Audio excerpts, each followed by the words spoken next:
What's up, guys? Welcome back in. Happy Friday, everyone out there. Hope everyone's having a blessed day out there. For those tuning in for the first time, my name's Perlini, aka Bubs. I am current professional hockey player. Played for Chicago Blackhawks, Edmonton Oilers, Detroit Red Wings, to name a few teams. If you haven't yet, hit that subscribe button down below. You'll be automatically entered in. I'm doing my first ever subscriber giveaway at 20k subscribers. So we're at, as I'm recording this, 15 and a half. So about 4.5 more to go. Hit that subscribe button. You'll be entered in to win a stick, not a stick like this, one of my current sticks I use across my NHL career. So hit that button. But today we're gonna jump right on into it. I got none other than this guy right here, my dad, my father, Fred Perlini. Gonna link to some highlights right now. His one and only highlight, I think, maybe on YouTube, him sniping a goal. Guys, a little introduction into my dad real quick. Born in Sault Ste. Marie, Ontario, 1962. Was a center slash winger who got drafted by the Toronto Maple Leafs in 1980, first year of the expansion draft. Here he is with the Leafs right here. Quick fun fact for you, although he's wearing number 28 in this picture, he is part of a group of guys who have worn number 34. Shout out to Austin Matthews, whom I've traded with in Arizona for the last 10 years or so. I told him that one day, and we had a good laugh and chuckle about that out in Arizona with Austin. But here's something that I wanted to show you. He has one of the craziest hockey DB pages out there. If you look at his games, including 11 times, guys, over 100 points. 3 of those seasons having over 100 goals. One season had 90 goals, another 80, another 93. That's just ridiculous. Guys, that's a lot of points and goals. It's pretty crazy. So if you haven't seen it, check that out. Go to Elite Prospects or Hockey DB. Now, this is one of the only clips I could find on YouTube of his goal, snipe. And the funny thing is, I have a goal very similar to that in Edmonton, actually. But very cool to see. There's not much of my dad and my grandfather out there playing the game. So very cool. Drop back to him. Pulled it back. It's kind of our patented Perlini shot, per se. Over the right side, he snipes it. Kick back again to him. Bang. Well, we're going to talk some sticks here. I'm going to have another episode coming out about me and my sticks and what I use. Stick collection. This is sort of my dad's stick collection that he has here at the cottage a little bit. And we kind of went through and chose some cool ones. So without further ado, we're going to kind of get in. Starting off, yeah, I guess just lead us through your collection. Like where you got the sticks, maybe over the course of the career. Okay. Your career, yeah, maybe some cool sticks within here, like name the guys who you played with. Yeah, so I guess where we can start is obviously not the Bantam midget days, but pretty much we'll start the junior days, OHL days. And, you know. Like you used wood your whole career, right? Basically like, my whole career, yeah. until I was in Europe. The last one-piece aluminum sticks that came out when Wayne Gretzky had them, that were lighter, stronger, so like a 2-piece stick.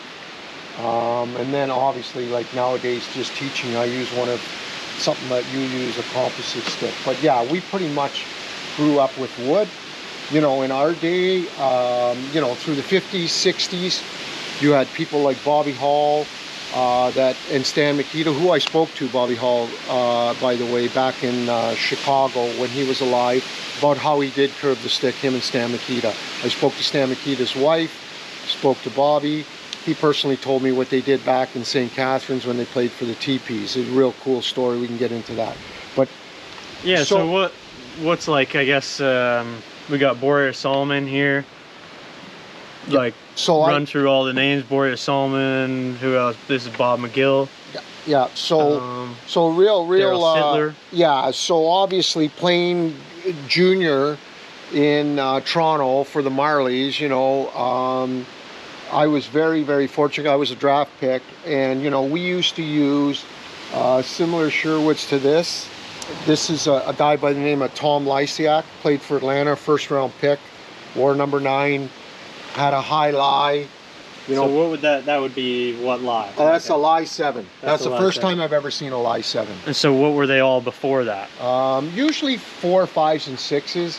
Tom was a straight up and down skater, I think I was, so that was something I experimented with. So you used, as a kid, did you use like a lie 5? 6? Basically something that came out of a sports store, like a coho, something like this. That would have been like something you grew up with? Yeah, like a lie 5.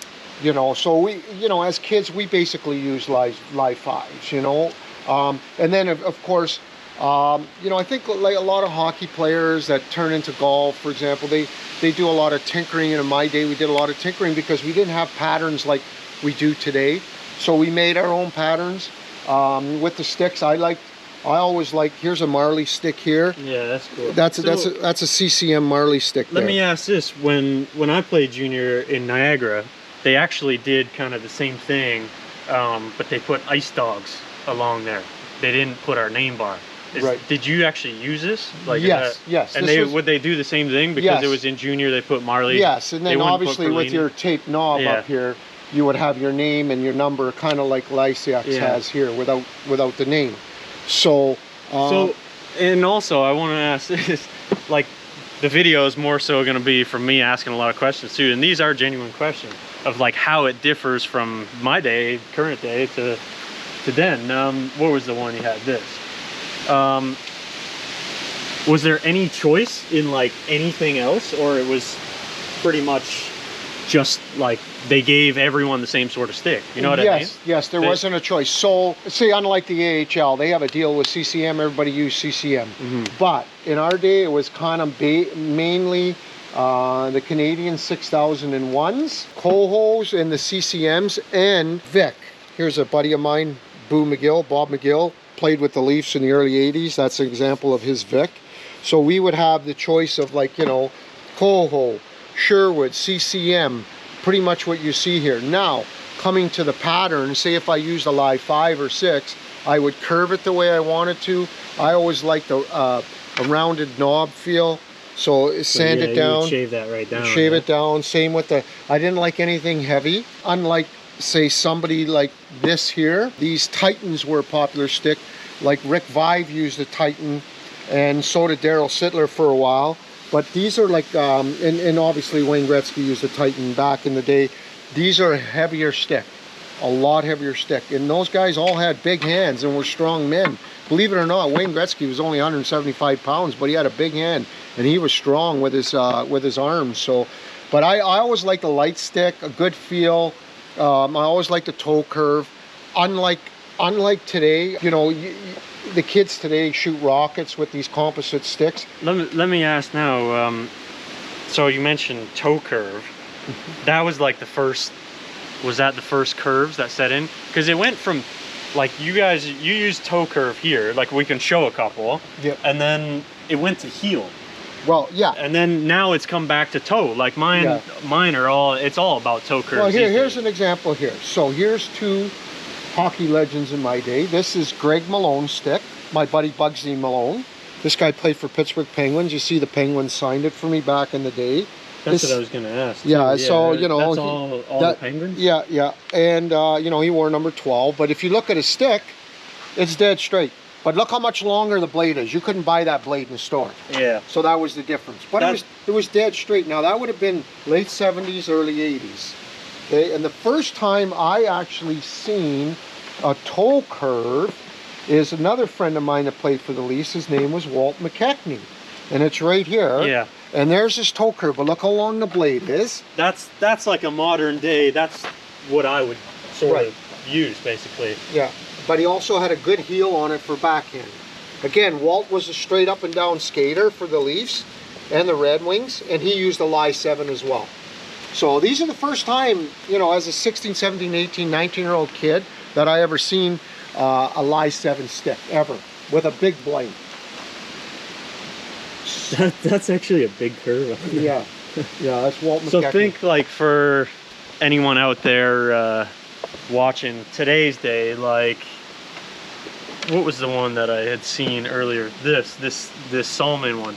This is actually what Drysidle uses. Is that right? Yeah, this exact big Lie 7, like, and he said it was from his dad growing up. Yes. So I could see, like, that's literally massive blade on it, but he uses a rounded toe. Yeah. So modern day. So that was the fortunate thing for me as a Maple Leaf draft pick, playing for the Marlies, signed a contract at 18, 19.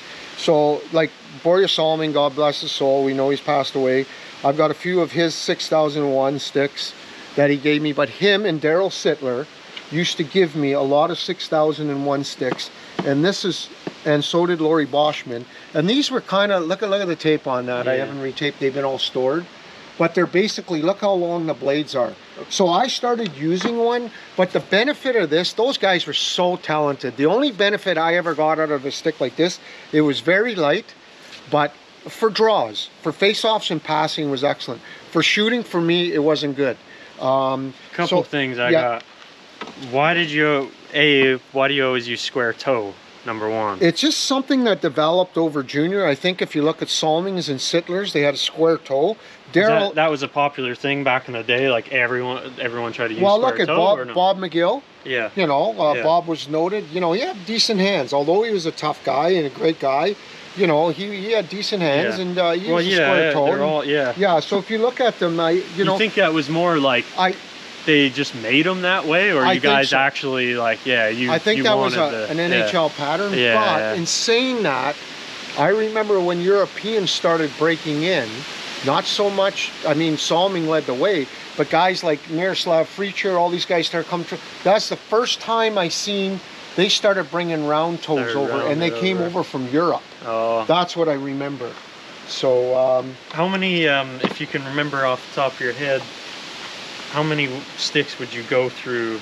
Well, actually, like, how long would something like this last? Like, this one looks really beat up compared to that. So what would they last? 5 games? Would you use the same stick for that long? Oh yeah, like, it wasn't like today where you break a stick and, you know, like, basically the Marlies, our trainer, you know, would give us, say, whatever our sticks were that year, Cohos, let's say. I remember Coho being one.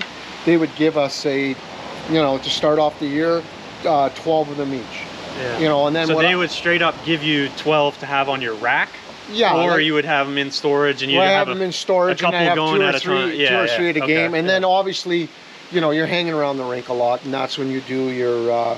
That's where your carpenter skills come in, and you get your pattern that you like. And there's not one guy I don't know that didn't work on their sticks, because we couldn't call a manufacturer and say, hey, none of us were pro yet, bring me this pattern. Yeah. You know, and then it was so, like... in pro, like, surely in the NHL, you had your choice of company, right? In pro? Yeah, in pro. Yeah, like, sure. You could use CCM, Coho, whatever you wanted. For sure. I used the 6001s. I used the 6001s in pro. I probably made a mistake on the lie. Again, I took the Sittler Salming model, this stick here. I basically toe curved it to here, and then I cut even more off the toe. Now, you have to understand, when you burn that, okay, that gets a little softer. That's why I think a lot of us relied on snap and snapshots, but I used to get fiberglass tape. You can see the fiberglass in there. I used to get fiberglass tape after I heat it, cut it, put more fiberglass tape on to make it stronger before I taped it white or black. So, but again, the pattern where I made the mistake is Sittler and Salming, they used a high lie as well. These are 7s. These sticks are like virtually like this. Straight up. Yeah.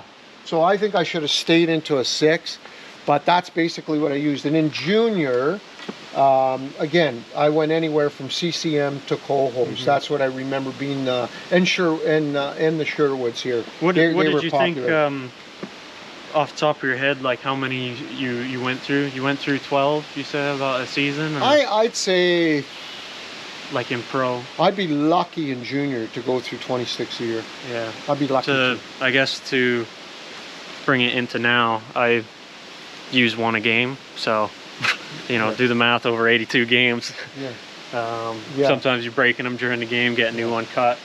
Unless you I don't know. I guess.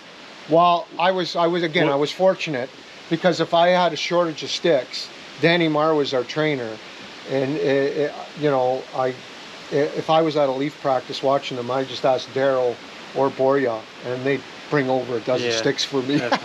So I was kind of spoiled. Let me ask you, like now, because I switch a lot of like new one every game. If I found a good one that I scored a couple with, like, would you try and ride it out with that 100%. Yeah, 100%. Like, try and ride the hot stick? Oh, obviously, yeah. I wouldn't change too many things. Obviously, the tape job would be the same and everything. But yeah, I would try and ride that stick as much as I could. Sometimes I even leave it. I even leave the, like, if I scored a couple goals and I use that one the next game, the tape is all mucked up and everything, I'll just leave it. I don't want to mess with the voodoo of it. Right. But if I had to give advice to kids, obviously as pros, you could get your own pattern today. I know, like Brendan, you know, he skates with Matthews. A lot of guys, they compare sticks. So with some of the best shooters, you know, you kind of get their tendencies and maybe change or tweak something you have. But what I would tell the kids today is, you know, make sure you have the right lie. The right lie means everything. And I think for a lot of kids, 4 or 5 until they need a lie 4 or lie 5 until they're 16, 17 years old. And then the other thing I prefer is a light stick. You know, the curve, you're eventually going to find what you like. But, you know, always like, I remember we all used toe curves. The sticks were straight. Then a lot of us used toe curves.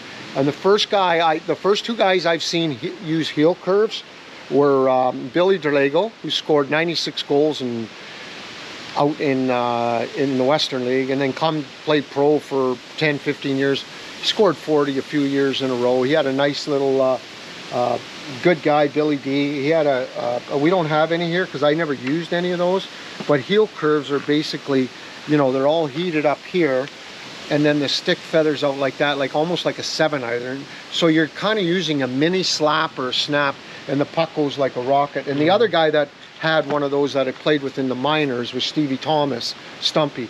He had one, and again, he scored 50 in the American League and then got called up and never came back. And he was one of those guys too that can whistle the puck. And here's one for you. Over the course of your career, who was the wackiest curve you ever came across? Where, like, between European guys or, you know, guys in pro or whatever. Well, I got to be honest with you. The wackiest curve I ever came across wasn't necessarily in junior or pro. It was my dad. My dad was he was an inventor, and you know, great hockey player in his own right. But he took a stick, and he always had this thing he called it Sioux Duel. In fact, if you go back in the Sioux Star and back in midget, I tried it out. Wayne Gretzky played for the Greyhounds. He actually tried it out. So basically the curve went this way, that way, and then that way. So it was like a double curve. So it went that way. Like for me, it would be a backhand, and then that way. But my dad could switch hands. I noticed that this one had a little bit of that, like a tiny bit, just towards the like, obviously it curves a lot at the toe, but if you see from the heel, it and that was more for their backhand, you know? But whereas my dad was thinking more for turning it, going to right side to left. And then in fact his good friend Genie Ubriaco kind of patterned that stick with blades. I don't know how well they did, but you know, I think that was probably definitely the wackiest curve I've seen. But I think the sticks, Brendan, basically went from straight curves to toe curves to the heel curves, and now you see a variety of somewhat middle with the Sakic, and now it's back to the toe. So basically the pattern I would use today is much like this. This is one of Brendan's Oilers sticks. It's very light. It's a Bauer composite. It's so I basically took his stick and cut the toe off. In fact, I got a company that's going to make me shout out to Pro Stock Hockey. Pro Stock Hockey. They're going to make me get Freddie P his own pattern. Yeah. And if anybody else wants to jump in there, you're more than welcome to subscribe to this guy's channel. Yeah, we need some more sponsors, some more ads. But one weird one for you. I noticed all these sticks have this on there. like these things. Yeah. Do you remember why they did that? No, not at all. Like, that was just a thing to like put these stripes. They're on every stick. I think, yeah, like, I think now you got to, like there's so many reasons why. Like, so here's a coal hole. Well, actually, here's a coal hole here, and here's a coal hole. This is Billy Stewart's coal hole. Billy Stewart, if anybody remembers him, right-handed D, played in the NHL, played with the Leafs. Billy, and he coached in the OHL, bit of pro. But you look at this coal hole, the fiberglass has changed. That was over time. This is like a coal hole from the 70s, late 70s, early 80s. So they eventually got away with the stripes, you know. Maybe it was an attraction, you know, at one point. I know Sherwood had their own little sticker on it there, their own sticker and pattern. See, theirs was black.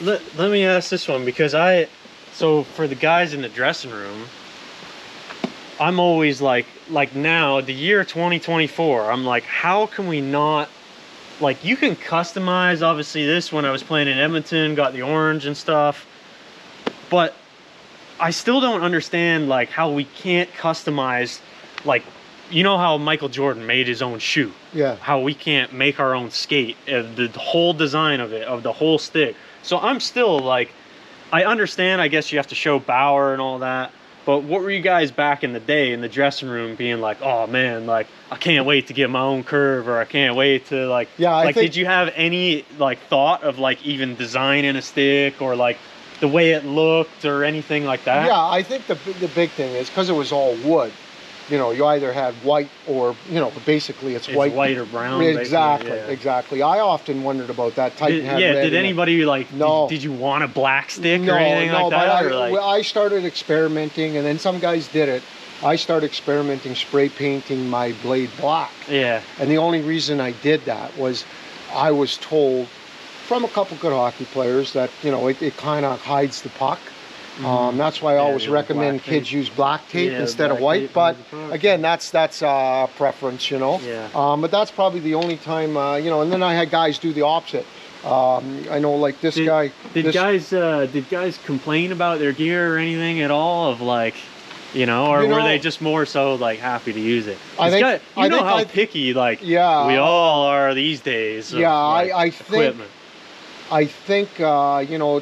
Depends, like obviously if you're a pro, if you're a Daryl Sittler or a Salming with the Leafs in those days, they were big names, you know, they're going to get what they want, and then the pecking order goes down, so you kind of take what you can get. In junior, everybody used the same, so we couldn't get too picky. But I always thought there was a way around that, and the way around that was, you know, you tweak them to the way you want. And for me, it was you know, it was just like I said, a carpentry skill. I'd go to the rink earlier, stay later. I loved hanging around the rink. I can always fool around with my sticks, with sanders, saws, heats. You know, we heated up a lot of sticks and curved a lot of sticks, you know. And it was funny because I got the story right from the horse's mouth, Stan Mikita. Yeah, you were talking, him and Bobby Hall. What's the story there? Yeah, so back in the, when Brendan was with the Blackhawks, Brendan knows I'm you know, when I was a kid, I loved number 9, Bobby Hall, Gordie Hall. So Bobby was sitting there with Stan Mikita's wife. We had a big Christmas party. Alumni was all there. So Brendan introduced me to him, sat down. We talked hockey, you know, his junior days, this, that. And it was really, I was so, I was firing questions at him, so curious about the curve. And we all know that him and Stan started it.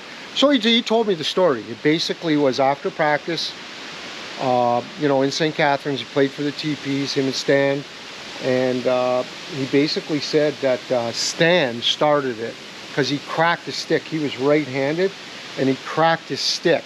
So what he did, because it was already cracked, he basically, in those days, he put it in hot water, and then he put it in a hot radiator, and then turned it and bent it more this way. So Bobby seen that, so he said, let me see that. So he kind of did the same thing with being left-handed. He took his stick and he went, and he kind of like, if you look, his curve is like starts here and like really big, probably the biggest curve in the NHL.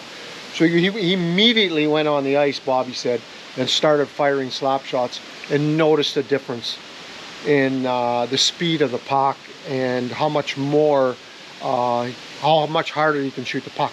And that's how it started. Just a simple thing like that. In hot water, in a rad, back in cold water, boom, fiberglass tape or stronger tape on it.